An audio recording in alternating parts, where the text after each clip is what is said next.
Ya Rasulullah salam. Husulit taubah, terbitnya nur taubat pada diri seorang hamba. Si hamba dimunculkan rasa dia bersalah di hatinya, rasa dia berdosa di hatinya. Coba perhatikan, Sayyidina Muhammad SAW berdosakah? Ada dosa Nabi Muhammad SAW? Tuhan, hari ini ada dosa? Matanya berdosa, lidahnya kalau usah pandang orang, pandang diri kita. Ya, kolbunya hari ini dosa nggak? Kita tidak usah memandang siapapun, pandanglah diri ini penuh dengan dosa. Dosa itu kotoran. Senangkah, sudihkah Tuan Puan memandang orang yang di pada tubuhnya, badannya, wajahnya ada kotoran? Nah, apalagi Allah Subhanahu wa Ta'ala. Allah memandang kepada wajah kolbu. Apabila mata ini berdosa, kolbu langsung hitam. Dan Allah tidak suka kolbu yang hitam. Tapi itu dosa zahir. Mendengar aib orang, ya, membicarakan aib orang, itu dosa zahir. Ada dosa yang tersembunyi. Adakah rasa mohon maaf hari ini diri kita merasa lebih soleh daripada orang lain? Ada?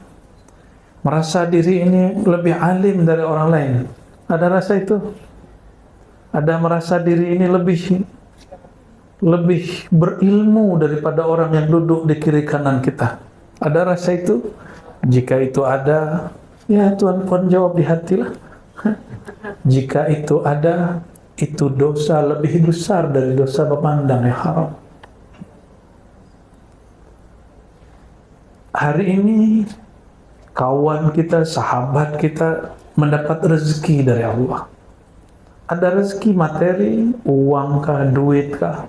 Ada rezeki imateri, ya, mungkin popularity, mungkin dia disukai orang, dipuji orang, mungkin dia dapat ilmu. Ini rezeki juga. Maka setiap orang yang dapat rezeki pasti ada yang iri dan dengki. Adakah kita hari ini iri dengki kepada seseorang? Iri dengki itu menginginkan dapat nikmat yang Allah berikan kepada sahabat kita, saudara kita, dan kita ingin dia tidak dapat. Itu namanya iri dengki. Tapi ada iri yang positif. Kita menginginkan nikmat yang didapat saudara kita, tapi dia tetap mendapat nikmat tanpa perlu dia hancur dan binasa. Nah, itu boleh. Ya. Maka dosa itu ada dua, dosa zahir, dosa batin. Tahukah saudara yang pertama kali iri dengki siapa? Iblis. Yang pertama kali sombong siapa? Iblis. Maka siapa yang merasa dirinya lebih, siapa yang iri dengki kepada orang, dia sedang mengambil sifat-sifat iblis. Dan ini wajib kita bertobat padanya. Maka apabila setiap Bani Adam memang berdosa, namun tidak semua Bani Adam merasa berdosa. Sayyidina Muhammad SAW dan semua para nabi berdosakah? Nabi Muhammad punya dosa? Betul. Betul? Sahih? Ya. Kecuali Ibnu Taimiyah, Imam Salafi Wahabi, mengatakan para nabi berdosa dosa kecil. Ini Ibnu Taimiyah, ya, yang disebut oleh kelompok Salafiyah Syekhul Islam. Dia tanggung jawab dia di hadapan Allah nanti. Ya, kita tidak ada urusan. Dalam akidah Ahlussunnah yang kita anut, para nabi, terutama Nabi Muhammad SAW, tiadalah ia berdosa. Disebut maksum. Ada namanya maksum. Maksumah, ada punya nama maksumah? Ada, maksum. Ada. Siapa? Suaminya? Arwah. Allahumma salli ala Sayyidina Muhammad. Nabiyyina Muhammad SAW. Perhatikan, ada muhim, ini penting sekali. Nabi kita tidak berdosa, tapi ia merasa berdosa. Saya, kita, tuan-puan hari ini, kita pasti berdosa, tapi kita tidak merasa berdosa. Betul ya? Para nabi alaihimus salatu wassalam memandang dirinya jika melanggar satu adab, maka dia sampai dia wafat dia bertaubat kepada Allah Subhanahu wa taala. Sayyidina Ibrahim, dia berbohong 3 kali untuk kebaikan. Sampai nanti di akhirat orang minta syafaatnya, apa kata beliau? Duhai umatku, bukankah aku ini nabi yang berdosa 3 kali berdosa, 3 kali berbohong? Itu para nabi. Para nabi, dia berbuat sesuatu dan dia merasa bersalah di dalamnya. Maka semua para nabi tawwabin. Semua nabi itu ahli taubat. Ingin merasakan nikmat bertuhan, ingin merasakan nikmatnya zikrullah, benar-benarkan, betul-betulkan taubatnya. Apakah kita senang masuk ruangan tapi ruangannya kotor? Masuk masjid surau, suraunya berdebu, apa namanya nih? Tikar apa? Karpetnya sudah kotor, ya, banyak debunya, banyak kotoran-kotoran di dalamnya. Nyamankah? Tidak. Para imam ahli zikrullah, mereka ijma' qalbul mu'min baitullah. Rumah Allah, surau yang hakiki, masjid hakiki, bukan bangunan fisik itu. Karena bangunan fisik itu boleh diubah nanti jadi gereja. Seperti Hagia Sophia, sudah dari gereja jadi masjid, masjid jadi gereja, gereja jadi museum, museum jadi gereja, jadi masjid lagi. Kalau bangunan boleh diubah, tapi kolbu ini tidak boleh dirubah. Nah, maka ini yang disebut baitullah hakiki. Jika seseorang masuk ke dalam dirinya, di dalam dirinya masih ada noda mata, noda telinga, noda pandangan, pendengaran, noda lisan, noda tangan dan kaki, noda kalbu, maka ia tidak akan lama tahan zikrullah.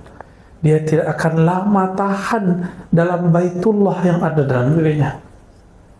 Padahal Sayyidina Muhammad SAW mengatakan dalam hadis yang sahih, idza ra'aita ahadan, ya, jika engkau melihat seseorang, ya, suka datang ke masjid, fashhad lahu bil iman, maka saksikanlah dia benar-benar beriman. Oleh Imam Ghazali dimaknai bukan saja datang ke masjid yang fisik, itu betul, itu zahir iman. Tapi iman yang sesungguhnya apabila seseorang dia betah, dia nyaman, dia senang masuk ke dalam baitullah yang ada di dalam dirinya. Maka lihatlah orang-orang dia nyaman, dia suka lama-lama zikrullah.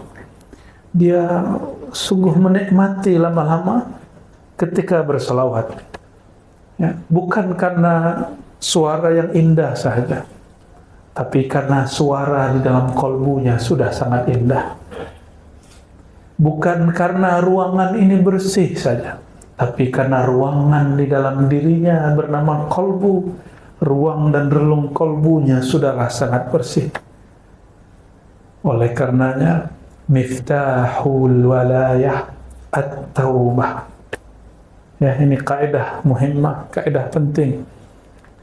Pintu dari kewalian menjadi kekasih Allah dimulai dari bab taubat.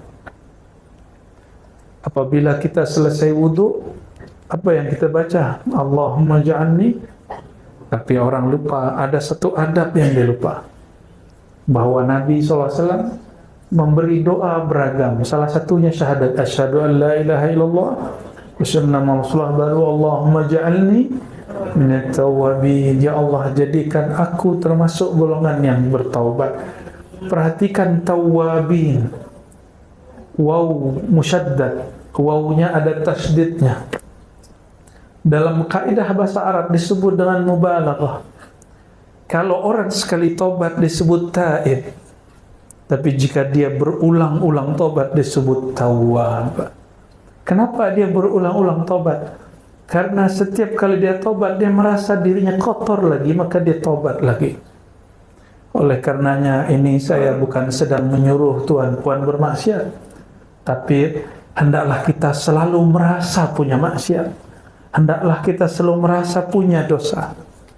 Selesai zikir, selesai tobat, kita merasa lagi, ya Allah, hatiku masih ada maksiatnya, masih ada zulumat, kegelapannya.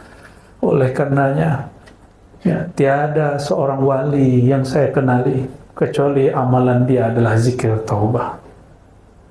Zikir taubah, tidak ada timur, barat, Arab, tidak Arab, Habib, tidak Habib, mursyid, tidak mursyid. Wali itu tidak mesti mursyid. Boleh jadi dia masturi, tersembunyi dalam keramaian. Ada yang tersembunyi dari keramaian. Amalan wajib mereka mandi taubat, zikir taubat, sholat taubat.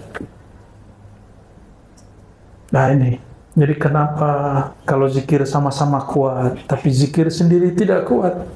Karena zikir taubatnya belumlah sempurna. Ya. Allahumma salli ala Sayyidina Muhammad. Satu kali Sayyidatuna Rabi'atul Adawiyah, Sayyidat Sufiyah. Jadi sufi, wali Allah tidak hanya laki, tapi juga ada wanita, perempuan. Beliau sebagaimana diriwayatkan oleh Imam As-Suhrawardi dalam Awariful Ma'arif, apabila ia beristighfar, bertobat, dia berkalam. Kalam yang wali laki tidak pernah tahu kalimat itu, tapi dia tahu lafaz itu. Apa kata dia? Astaghfirullah fi istighfari. Aku mohon ampun kepada Allah, aku memohon maaf kepada Allah. Kenapa? Karena istighfarku tidak sungguh-sungguh. Orang jika sungguh-sungguh beristighfar, air matanya mengalir. Atau fi qalbihi an-nadam, di kolbunya ada rasa dia menyesal. Tapi selama ini kita istighfar baru menghitung Zaulullah. Ya, belum ada rasa yang ditumbuhkan, belum ada penyesalan yang dirasakan. Padahal Sayyidina Muhammad SAW mengatakan an-nadamu taubah, indikator seseorang diterima taubatnya, dia ada penyesalan terhadap yang dia lakukan. Dan an-nadamu alamatuhu al-buka, salah satu ciri dari orang yang menyesal, matanya berkaca-kaca menangis. Oleh karenanya, pelajari ilmu taubat, tidak usah tinggi-tinggi ilmunya. Mau jadi kekasih Allah, baguskan taubatnya, baguskan istighfarnya. Bukan sekedar memperbanyak angkanya, tapi membaguskan makna saat membaca.